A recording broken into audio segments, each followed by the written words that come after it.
Under the slanting October sun, Eli Turner adjusted the brass nozzle on his hose with practiced ease.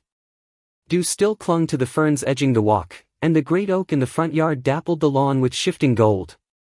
The morning was cool, the air quiet but for the distant trill of a goldfinch and the soft hum of a swing-era tune wafting from Eli's kitchen radio.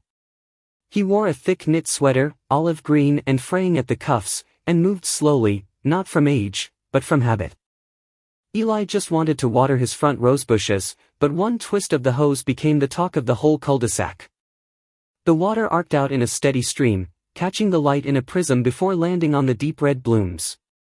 He moved methodically, stepping around the flower beds, letting the water soak deep into the roots. The hose stretched behind him like a lazy snake across the cream-colored porch. A sharp voice sliced through the morning calm. "Mr. Turner." He turned, already knowing who it would be. Karen Bellwood, president of the Prescott Ridge Homeowners Association, stood at the edge of his lawn like a misplaced lawn ornament. Her beige blazer was perfectly pressed, her lips pinched with the force of constant disapproval. "According to HOA Regulation 6.4, she said, holding up a laminated clipboard, hoses must be coiled neatly when not in active use. Yours has been left out on at least 3 occasions. Eli blinked. The water still ran behind him, spattering softly against the mulch. "I'm using it," he said quietly. "Yes, but the moment you are done, it must be coiled and placed on a designated hose holder. You're in violation." Before he could answer, she was already walking toward his porch, a neon orange notice in hand. She pressed it against his door with 2 pieces of tape, smoothed it down, and clicked her pen shut like punctuation.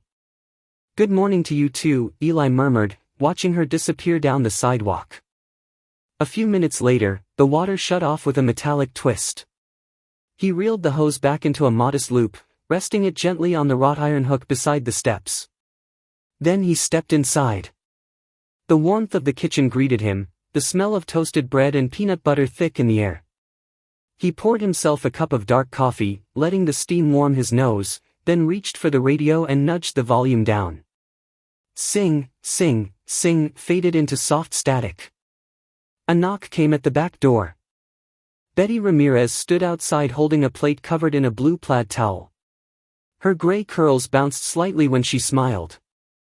"I brought you some of those cranberry muffins you liked," she said, stepping in. Heard Karen's voice from my kitchen. Sounded like she was reciting the HOA bylaws again. Eli chuckled and poured her a cup of tea. She chose mint, always mint, and settled into the breakfast nook like it was her own. "You could ignore her, you know," Betty said, biting into a muffin. "Half the neighborhood does." "She taped a warning to my front door," Eli said. He pulled it from his sweater pocket, the edges already curling. "Third notice. Honestly, I don't know what she gets from this." "Control," Eli said simply. Then, after a pause, "I read the HOA charter last year. It's over 60 pages. Betty rolled her eyes. "You still have that thing?" Eli nodded toward the side table in the living room. "Somewhere in there. Might be time to read it again." By afternoon, the sun cast long shadows across the yard. A breeze stirred the dry leaves on the sidewalk. Eli sat in his reading chair, a thick, aging binder on his lap. He flipped through the first few pages, meeting minutes, paint color regulations, lawn length thresholds.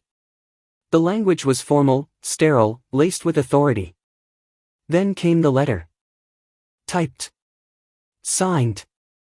Delivered via certified mail.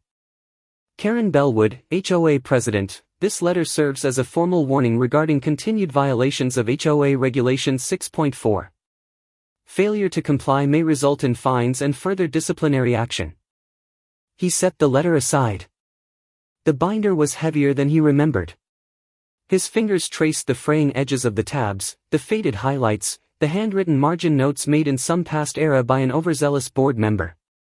The swing music returned on the radio, slower this time, a ballad. He turned a page. Then another. Hours passed. The yard grew dim. Porch lights flickered on across the cul-de-sac. Inside, Eli's eyes scanned the final clause of Section 14, Dispute Procedures and Member Rights. The room was quiet except for the rustle of the final page being turned. Eli closed the binder with a quiet, decisive thud. He looked up, face unreadable but no longer soft. "Fine," he said aloud. "Let's follow the rules to the letter." What started as a hose violation spiraled into an HOA inspection of Eli's entire property, including his late wife's tool shed. It was a dry Saturday morning, the kind that smelled faintly of mesquite and sun-warmed brick. The wind stirred up a lazy swirl of leaves near the curb as Eli sat on the porch, a steaming mug of coffee warming both his hands and the silence.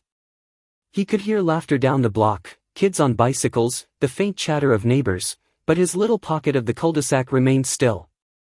Then came the knock. 3 crisp raps on the door. Eli opened it to find Karen Bellwood flanked by 2 HOA board members, one of whom he recognized only vaguely from a landscaping meeting last spring. The other was Lorna, Karen's younger sister, softer in both tone and posture. She gave Eli a small, almost apologetic smile. "We're conducting a routine seasonal inspection," Karen said, clipboard in hand. "Autumn standards compliance." He looked at her, then at the badge clipped to her blazer. "This is my home. And we're here to help you stay in line with HOA requirements," she replied, already stepping past him. The trio moved in like surveyors, eyes scanning each inch of siding, porch, and planter. Eli trailed behind in silence, jaw clenched. They paused beside the side yard, where the old shed stood, faded blue paint, slight lean to the west, but sturdy. Karen pointed. "This structure is non-compliant." Eli narrowed his eyes. "That shed's been there 30 years. It's outdated, unsanctioned, and within 5 feet of the property line. Rule 8.2b. She tapped the clipboard for emphasis. "I'm not tearing it down." Karen's lips thinned. "You have 7 days. Lorna shifted uncomfortably. "Karen." But her sister silenced her with a look. As the group turned to leave, Lorna lingered for a moment near the side gate. Her voice was low, uncertain. "That shed was hers, wasn't it?" Eli didn't answer. But he didn't need to. Later that day, Eli made his way down to the small cafe on the edge of Prescott Ridge, the kind with iron patio chairs and an awning that hummed in the wind. The regulars were already there, nursing iced teas and reminiscing about Watergate. He joined quietly, bringing a small box of lemon bars. No one asked about the inspection. Betty patted his hand. "Time moves on," she whispered. "But people still poke their noses where they shouldn't." Eli gave her a smile, the tired kind. When the sun dipped low, casting long amber shadows across the gravel paths, Eli drove to the cemetery on the outskirts of town. He walked the winding path with careful steps, a cloth-covered basket in hand. At Margaret Turner's headstone, he knelt. Peanut brittle. Her favorite. He stayed there a long time, letting the quiet speak louder than grief ever could. By evening, he returned home to find Will Tran waiting by the gate. Will was mid-30s, fit, always in some kind of casual button-down like he just stepped off a weekend law podcast. "I heard about the shed," Will said. "That's a load of crap." Eli nodded slowly. "She wants it gone." "I looked at the bylaws," Will continued. Section 8.2b. It's vague. There's precedent for historical structures. Eli raised an eyebrow. Historical? Emotional value counts, Will said with a shrug. And you've got a right to appeal. They stood in the dusky light, 2 men from different decades, both stubborn in their own ways. "I'll think about it," Eli said, already turning toward the shed. The door creaked as he stepped inside. The air was thick with dust and old pine, the kind of smell that brought memories whether you invited them or not. The walls still held Margaret's tools, tiny screwdrivers, velvet-lined boxes, glass jars of parts she used to repair old pocket watches. Eli reached for a rag on the top shelf to wipe a layer of dust. That's when the blueprint fell. A rolled, yellowed paper slid down from behind the beam and landed at his feet. He unrolled it slowly, revealing an old design, a municipal layout of the neighborhood's underground water system. Margaret's handwriting was in the corner. Subdivision Pressure Regulator Access Points, Turner Modification 1986. He stared at the plan, heart thudding. The design was technical, precise. And it connected everything. The hose. The main lines. The shed's foundation. Eli didn't smile. He didn't speak. But he stood taller as he placed the blueprint on the worktable, lit a small desk lamp, and dusted off the drafting tools beside it. Eli took the HOA rulebook to heart, and started obeying every rule a little too precisely. It was the second week of October, and the street had taken on the dusty gold of fall. Leaves crunched underfoot as neighborhood kids dragged wagons full of pumpkins, and makeshift scarecrows leaned in front yards like sentinels of the season. Eli stood in his driveway wearing a flannel shirt worn soft with age, sleeves rolled and hose in hand. A small, laminated sign was staked beside him. Warning, coiled hose in use, HOA Rule 6.4 compliant.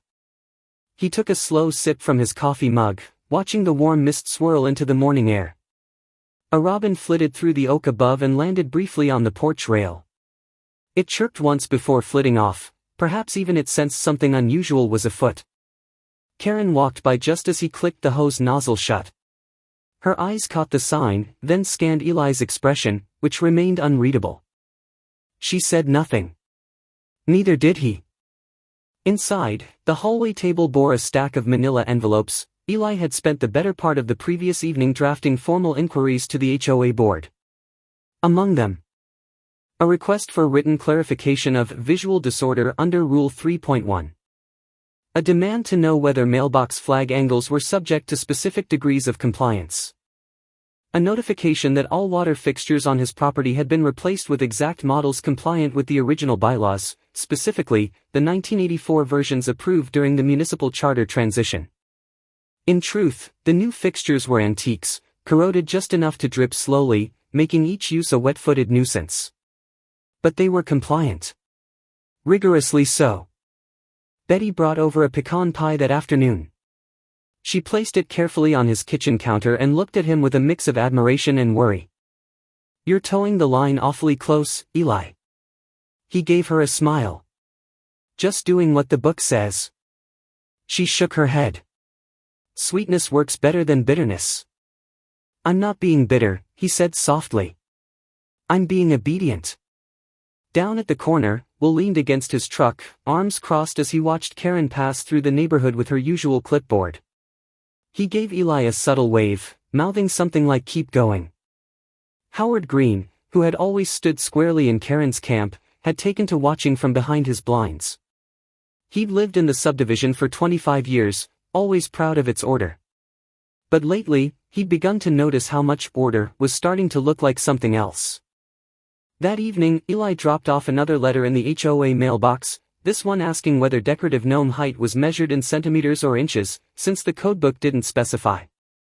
It was a question he already knew the answer to. But he wanted theirs. As the days passed, murmurs began to ripple across front lawns and potluck conversations. Eli's actions, odd at first, began to spark quiet nods of agreement. One neighbor replaced their flowerbed border with pebbles, citing water use policy. Another parked their vehicle 3 inches farther back from the curb than usual, just to test the tolerance. And then came the knock.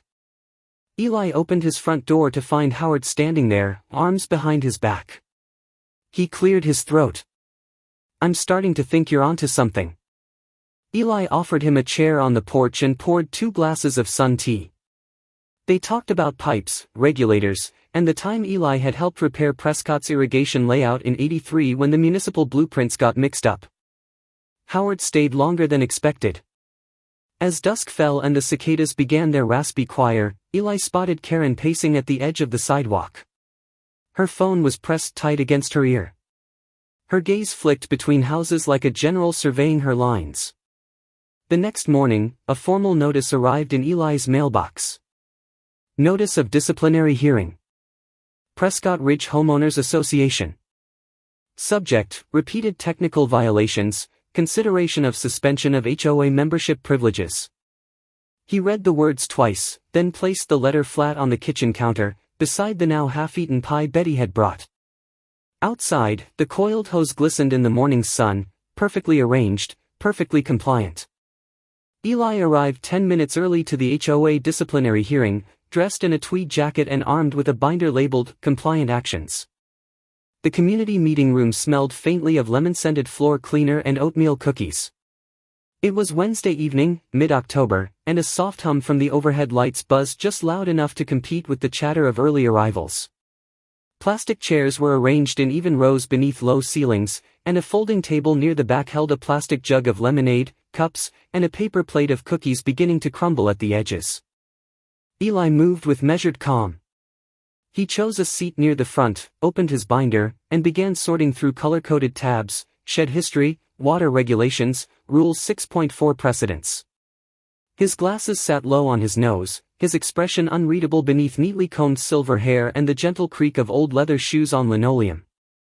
Karen entered 5 minutes later, heels clicking, lips tight. She wore her usual navy blazer and a brooch shaped like an eagle. Behind her trailed Lorna, slower, quieter, and the rest of the board members, 2 of whom Eli had never seen speak at any event. Betty arrived with a thermos under one arm and a knowing look in her eyes. She sat beside Howard Green, who gave Eli a slow nod. Will appeared just before the meeting was called to order, holding a manila folder and whispering something quick and quiet into Eli's ear. Eli nodded once.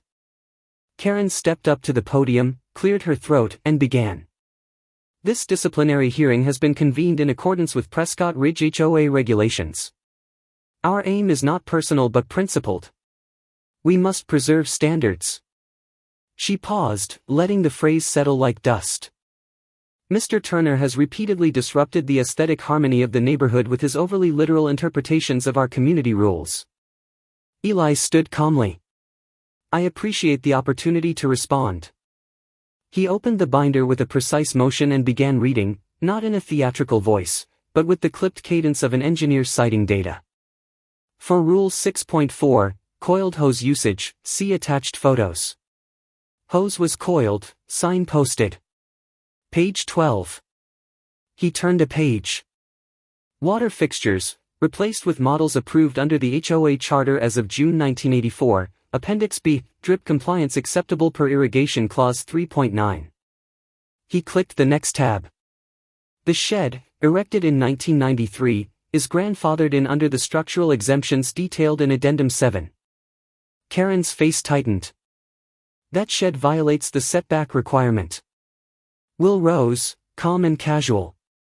Addendum 7 doesn't require setbacks for structures under 10 feet tall built prior to 2000. Furthermore, any motion to penalize a resident requires the affirmative vote of 4 out of 6 board members. Karen turned to the board. We have enough votes. Lorna cleared her throat, hesitant. Actually, I abstain. The room hushed. Karen glared. Lorna. I abstain, she repeated, quieter. Karen sat down hard, the metal chair legs squealing across the floor. Eli closed the binder gently. Then it appears, by your own rules, disciplinary action cannot proceed. He paused, then added, which brings me to my next request, a full audit of HOA expenditures for the past 5 fiscal years. Gasps and murmurs swept the room like wind through brittle leaves. Karen bristled. That's not the purpose of this hearing. Eli turned slightly, addressing the residents behind him now. If we're enforcing rules, let's enforce all of them, including fiscal transparency. A moment passed. Then, from the third row, a hand went up. I second that motion, said a voice. It was Mr. LeBeau from Sycamore Drive, who hadn't spoken at a meeting in years. More hands followed. Karen's mouth opened, but no words came. The room had shifted. Outside, the porch lights of the neighborhood glowed against the darkening sky. Autumn leaves danced along the sidewalk, and for a moment, the hum of the community felt different, less of a chorus, more of a question. As the crowd dispersed, Will joined Eli near the exit. That was one hell of a first round, Eli. Eli just nodded, tucking the binder under his arm as he stepped into the cool October night. Leaks began to form, not in pipes, but in loyalties. The Saturday morning sun bathed Prescott in a soft amber hue. Maple leaves drifted lazily onto sidewalks, and the earthy scent of autumn lingered in the cool breeze. Just a block away from the Turner residence, the local farmers' market bustled with cheerful chatter and the sound of burlap baskets being filled with crisp apples, fresh corn, and jars of spiced pumpkin butter. Karen Bellwood watched the foot traffic from her window with tight lips. The gathering near the community park wasn't HOA sanctioned, and it gnawed at her composure.